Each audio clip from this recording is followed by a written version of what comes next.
Time हो रहा है 9:26 और मैंने ये ट्रैक शुरू करा है। इस टाइम पे कपाट खुले हुए हैं तो रश ज़्यादा है, नहीं तो अदरवाइज़ यहाँ रश बहुत कम होता है। और ये आने वाले महीनों में ना ये ट्रैक जन्नत से कम नहीं होता। इस ट्रैक में ये ट्रैक ख़ास क्यों है मैं ये बता दूँ। इस ट्रैक में ना 3 तरह के मल्टीपल वो हैं, 3 तरह के मल्टीपल आपको नेचर देखने को मिलता है। एक पहला जो आप मेरे आसपास देखेंगे अभी, देखिए ऑफ ग्रीनरी, ठीक है। उसके बाद सेकंड जो ट्रैक है मैं आपको दिखाता हूँ अभी जब मैं पहुँचूँगा ऊपर।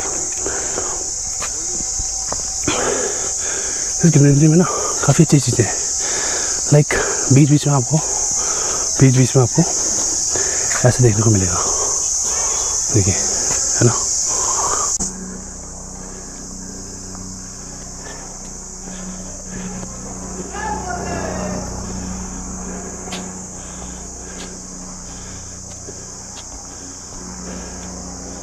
ये सेम व्यू आपको देखने को मिलेगा फर्स्ट फेज में इसके।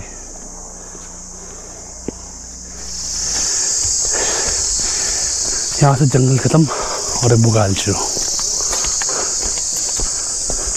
और यहाँ शुरू होता है इस ट्रैक का सेकंड फेज।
पार्वती पते हर हर महादेव।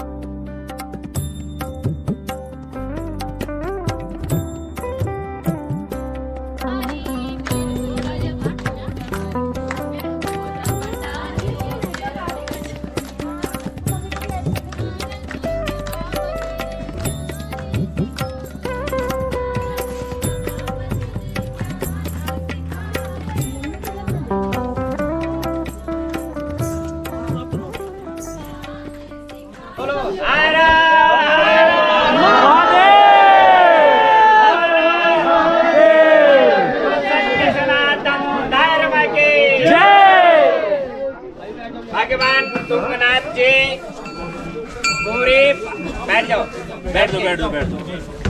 भगवान तुंगनाथ जी पूरे भारतवर्ष के सबसे ऊंचाई के शिवालय हैं। तुंग का मतलब होता है ऊंचाई से, यहाँ की ऊंचाई 12,500 फीट है।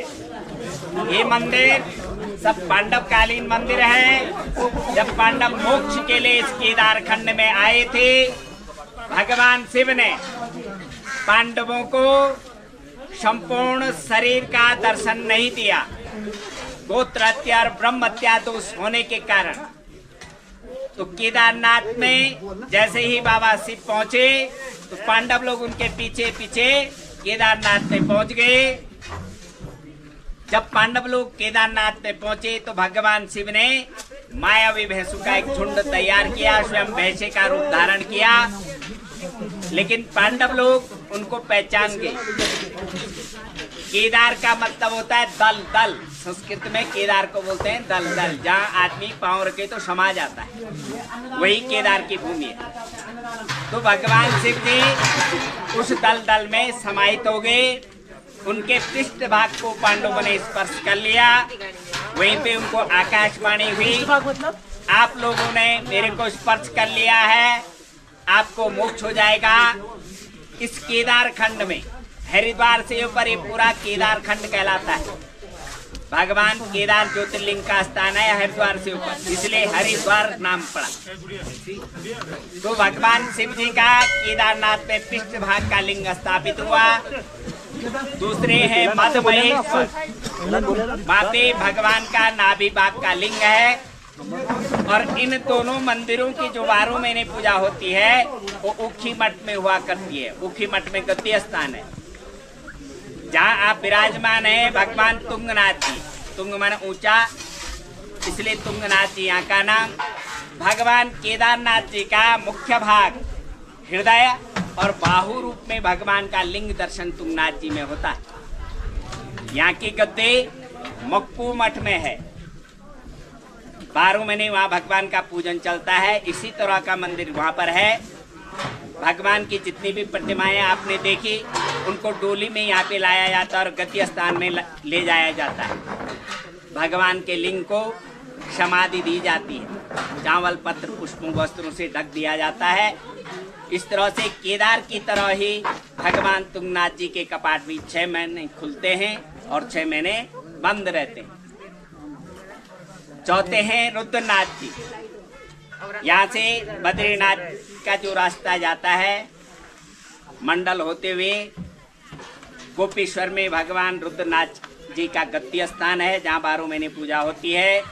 और मंडल और शग्गर रास्ते में पड़ते हैं।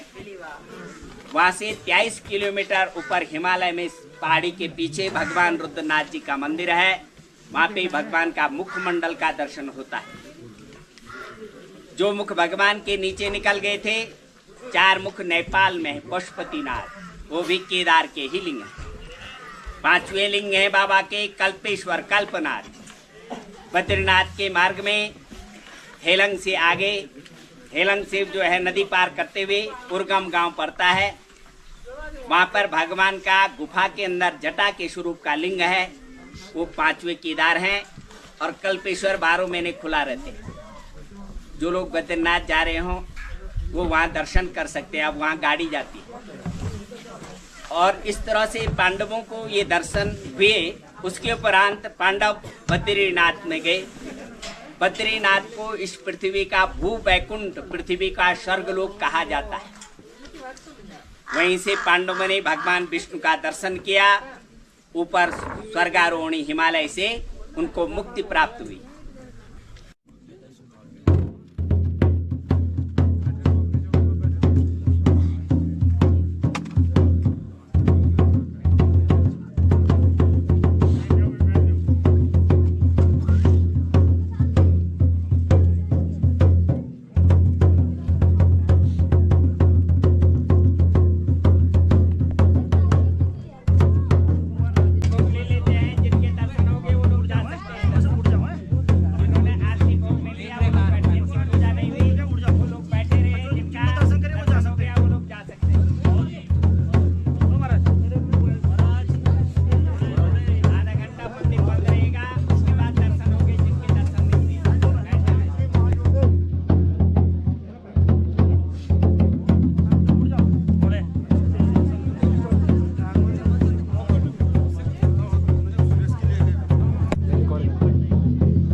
भूनाथ मंदिर में भोलेनाथ के दर्शन करने के बाद अब हम चल दिए हैं चंद्रशिला की ओर।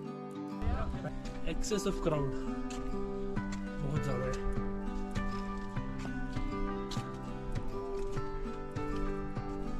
एक्सेस ऑफ क्राउड है।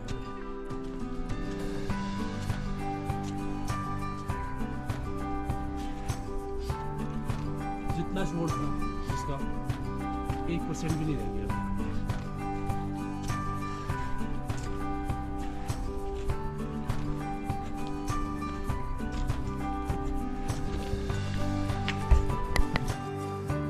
चंद्रशिला का ट्रैक यहाँ पे 4-5 मिनट के अंदर भी बादल थोड़े नीचे आए थे, धुंध हो जाती है।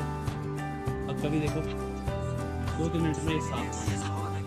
जहाँ भोलेनाथ रहते हैं वहाँ का ऐसा ही है।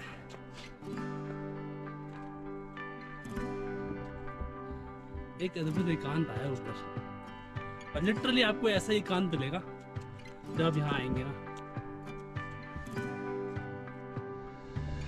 चंद्रशिला जा रही है ना, जब आप यहाँ पे आओगे ना, भूनाथ मंदिर थोड़ा ऊपर है।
Say hi.